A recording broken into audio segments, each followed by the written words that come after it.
ओम नमः शिवाय। प्रिय दर्शकों, मैं संध्या कक्कड़ वेलकम करती हूँ आप सभी का अपने यूट्यूब चैनल में।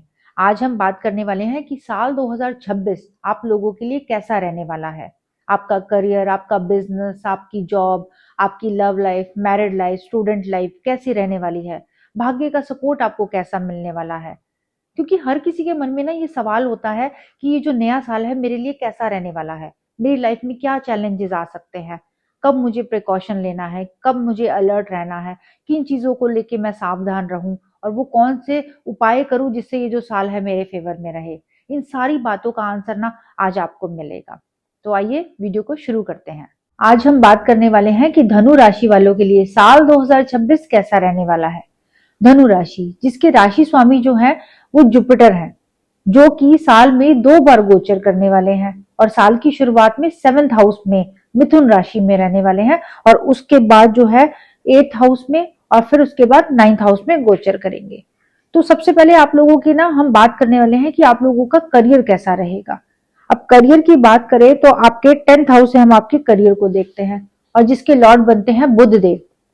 एक और चीज बहुत ज्यादा इंपॉर्टेंट है करियर के लिए, क्योंकि आपके शनि जो है ना 4th हाउस में गोचर कर रहे हैं, यानी कि इस वक्त जो है ना आपकी शनि की ढैया भी चल रही है और शनि की 7वीं दृष्टि आपके करियर भाव पर पड़ेगी। तो यहाँ पे ना आपके करियर में थोड़ा ना डिले हो सकते हैं, हार्ड वर्क ज्यादा हो सकता है, आपको एफर्ट ज्यादा करने पड़ सकते हैं, नॉर्मल से ज्यादा हार्ड वर्क हो सकता है। तो यहाँ पर ना शनिदेव आपको बहुत ज्यादा मोटिवेट करते हैं कर्म करने के लिए, बहुत ज्यादा मोटिवेट करते हैं हार्ड वर्क करने के लिए, लगातार काम करने के लिए। अगर आपने अपनी लाइफ में लगातार कंसिस्टेंसी में काम किया, ईमानदारी के साथ काम किया, डिसिप्लिन में रहकर काम किया ना, तो यहाँ पर आपके करियर में आप बहुत अच्छी ग्रोथ होते हुए देखेंगे। लेकिन अगर इसी के अलावा अगर आपने अपने कार्यों में डिले किया या आलस लेकर आए ना, तो प्रॉब्लम आ सकती है।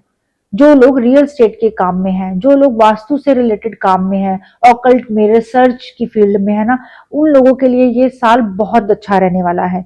इसके अलावा जो लोगों का काम एंटीक से रिलेटेड आइटम का काम है ना, प्रॉपर्टी से रिलेटेड जो भी काम है, उन लोगों के लिए बहुत अच्छा रहने वाला है। कंसल्टेंसी का काम बहुत अच्छा रह सकता है, उन लोगों की लाइफ में काफी अच्छी ग्रोथ देखी जा सकती है।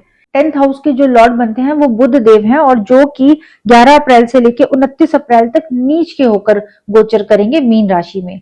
तो ये जो पीरियड है ना, आप लोगों को बहुत ज्यादा अलर्ट और सावधान रहने की जरूरत होगी, क्योंकि इस टाइम पर अगर आप कोई भी इंपॉर्टेंट डिसीजन लेना चाहते हो अपने करियर से रिलेटेड, तो इस टाइम को आपको अवॉइड करना चाहिए। इसके अलावा जब बुध उच्च के होंगे 7 सितंबर से लेकर 25 सितंबर तक, अगर आप अपने करियर से रिलेटेड कुछ नया काम शुरू करना चाहते हो ना, तो ये टाइम आप लोगों को काफी ज्यादा सपोर्ट करता है। तो इस पीरियड में आप कुछ नया कर सकते हो, अपने करियर में कुछ ना कुछ चेंजेस लेकर आ सकते हो, क्योंकि ये टाइम आप लोगों के लिए बहुत ज्यादा सपोर्ट करने वाला हो सकता है। इस टाइम पर आपकी कम्युनिकेशन स्किल बहुत इंप्रूव हो सकती है, आपकी बुद्धि आपका सपोर्ट करेगी, आपको हेल्प करेगी आगे बढ़ने के लिए। क्योंकि यहाँ पर जो है ना बुध का गोचर अपनी ही राशि में 10th हाउस में होगा, तो यहाँ पर आपके लिए करियर में बहुत अच्छी अपॉर्चुनिटी मिलेगी, जो आपके करियर को बहुत ऊंचाइयों तक ले जाने वाली हो सकती है। अब हम बात करेंगे कि जॉब वालों के लिए ये साल 2026 कैसा रहने वाला है। अब जॉब की बात करें तो जॉब हम आपके 6th हाउस से देखते हैं और जिसके लॉर्ड बनते हैं शुक्रदेव, जो कि 2 मार्च से लेकर 25 मार्च तक नीच के होकर गोचर करेंगे। तो ये वाला जो पीरियड होगा ना, थोड़ा सा आपके जॉब से रिलेटेड चीजों में ना आपके डिले हो सकती हैं, आपके ऊपर बहुत ज्यादा काम का ना प्रेशर आप बहुत ज्यादा महसूस कर सकते हो, बर्डन महसूस कर सकते हो, आपको नॉर्मल से ज्यादा हार्डवर्क करना पड़ सकता है। अगर आप बहुत ज्यादा मेहनत कर रहे हो और किसी रिजल्ट का वेट कर रहे हो ना, तो ये इस चीजों में ना काफी ज्यादा डिले हो सकता है। हो सकता है कि आपका प्रमोशन डिले हो जाए। तो यहाँ पर ना क्योंकि शनिदेव की तीसरी दृष्टि भी आपके 6th हाउस पर पड़ेगी, तो यहाँ पर आपको हार्डवर्क भी करना पड़ेगा, डिसिप्लिन में भी रहना पड़ेगा और कंसिस्टेंसी भी रखनी पड़ेगी, नहीं तो चीजें डिले होती चली जाएंगी और आपका जो पेशेंस है ना वो धीरे धीरे खत्म होने लगेगा, जिसकी वजह से आप ना जॉब में आपका ज्यादा ना मन लगने वाला नहीं है, ये प्रॉब्लम क्रिएट कर सकता है।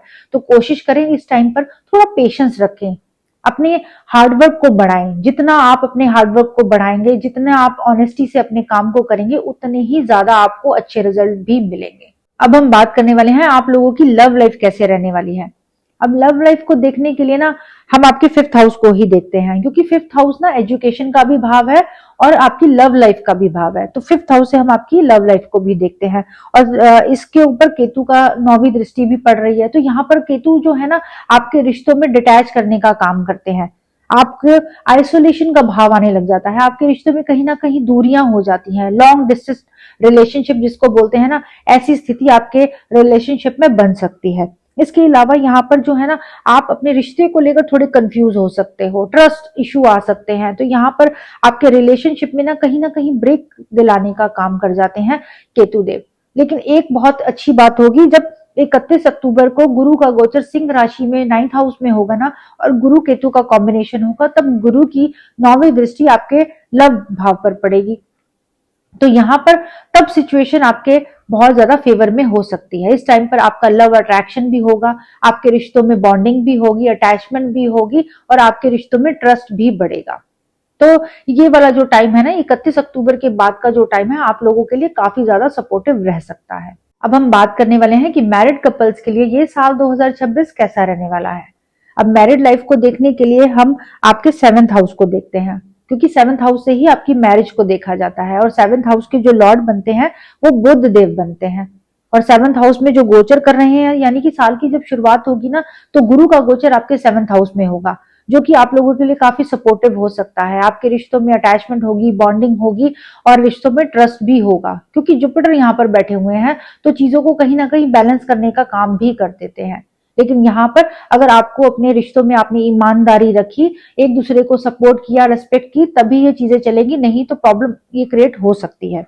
इसके अलावा जब बुध यानी कि 7 सितंबर से लेके 25 सितंबर तक जब उच्च के होकर बैठेंगे, तब सिचुएशन जो है आपके लिए आपके फेवर में होगी। इस टाइम पर आप अपने पार्टनर के साथ घूमने फिरने की प्लानिंग बना सकते हो।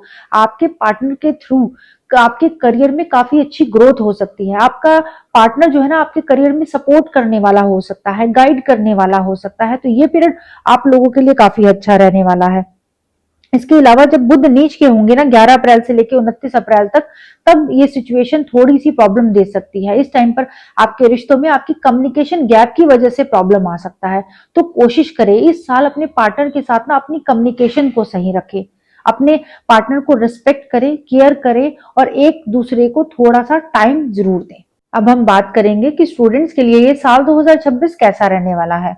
अब स्टूडेंट की बात करें तो आपकी एजुकेशन को हम आपके 5th हाउस से देखते हैं, और इसके लॉर्ड बनते हैं मंगल देव।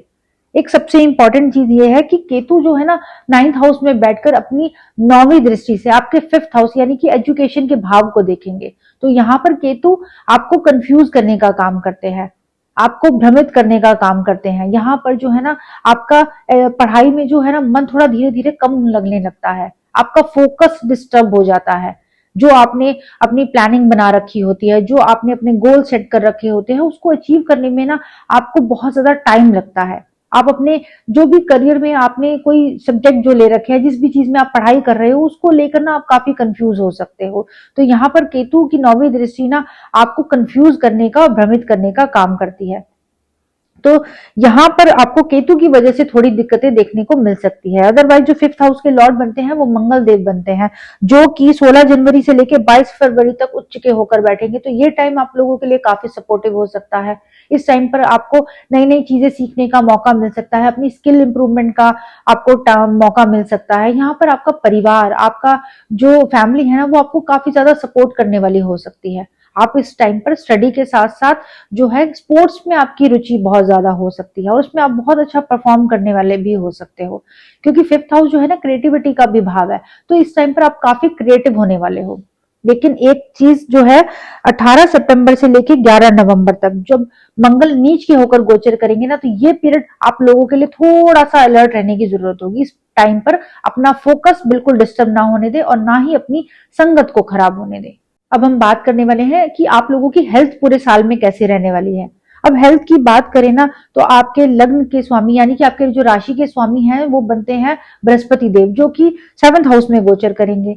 इसके बाद जो है वो 2 जून से लेकर 30 अक्टूबर तक 8th हाउस में गोचर करेंगे, तब यहाँ पर सिचुएशन थोड़ी सी डिस्टर्ब हो सकती है। आपका इम्यून सिस्टम वीक हो सकता है, आपको डाइजेस्टिव सिस्टम थोड़ा सा वीक हो सकता है, पेट से संबंधित आप लोगों को दिक्कतें रह सकती हैं।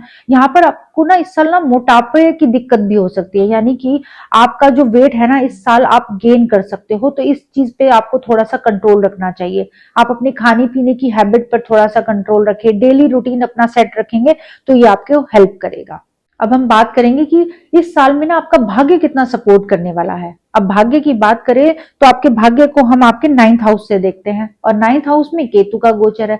यहाँ एक तरीके का ना ग्रहण का काम करते हैं, यानी कि सूर्य की राशि में जब केतु बैठते हैं ना तो सूर्य को ग्रहण लगाने का काम कर देते हैं। तो यहाँ पर ना आपको भाग्य का सपोर्ट थोड़ा मिला जुला रह सकता है। जब 31 अक्टूबर के बाद जब केतु का गोचर आपके भाग्य स्थान में होगा ना, तब जो है सिचुएशन पहले से बेटर होगी, लेकिन उससे पहले आप लोगों की लाइफ में ना थोड़ा हार्डवर्क आपको ज्यादा करना पड़ सकता है। पिता के साथ, गुरुओं के साथ आपका जो कनेक्शन होगा ना वो थोड़ा मिला जुला रह सकता है। पिता की हेल्थ भी थोड़ी डिस्टर्ब आपको रह सकती है यहाँ पर ना।